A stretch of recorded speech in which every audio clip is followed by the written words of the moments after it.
Hi, this is the video for Daf Yud Aleph, Masechet Avodah Zarah for Daf Shevui. I am, of course, as always, Josh Kulp. And there's an interesting section. I wanted to do something that I don't usually do, is read the Tosfot and read a little bit of a commentary, another commentary, on the issue of mutilating an animal. The Gemara talks about mutilating the horse or the calf of the king after the king's death, or perhaps after the prince's death, as a sign of mourning at the funerals. And the Tosfot already asks, V'im Tomar, what about you say? Well, look, what about Sar Balei Chaim, causing needless pain to animals, which is a difficulty that will come up in a couple daf away.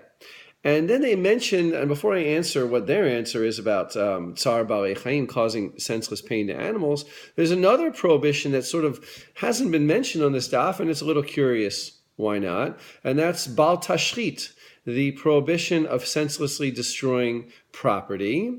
And that they answer in the very Tosfot kind of way, raising a difficulty and answering at the same time. They say that since this is done in the honor of the king, this is not considered senseless destruction of property. And that seems to be a good, accurate answer in my opinion. There are many times where we destroy property or use something up. Even though we're not physically consuming it, we're doing it for some kind of larger purpose. Maybe it's a party in a positive sense. Maybe it's some kind of social endeavor, a cultural endeavor. I could probably think of thousands of examples where we use up material resources for something besides immediate consumption. Senseless destruction is destroying something without any value. But we still have the issue of Tsar Balei Chaim, of the senseless waste of the senseless pain caused to animals, or needless pain.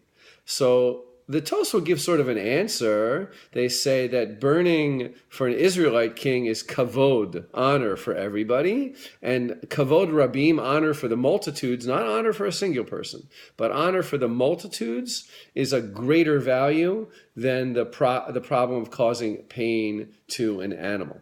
Now, the Ritba, another commentator, says that there's another issue over here, another resolution in a sense, is that when they do the mutilation in a place that doesn't render it a treifa, forbidden to eat, the animal does not suffer a lot of pain. And that's why, not because it's going to be kosher, right? No one is going to eat this animal anyway. The reason why we do the ikur, or the akira, the mutilation, the hobbling, if you will, in a place that doesn't make the animal treifa, is because that prevents Tsar Balei Chaim. That prevents pain to an animal. So you can see a slightly different answer here. Basically, the Ritva is saying, no, you're not allowed to cause needless pain to an animal, but when they mutilate in such a way, it prevents the animal from being used, but it's not so painful. Again, I don't know if that's objectively true. That I have no idea of. I'm just talking about the value over here for the Ritba. The machloket that he would have with the Tosfot is that the prohibition of Tsar Balei Chaim causing pain to animals does override the honor going to the king. It's just that we're not causing so much pain to the animals.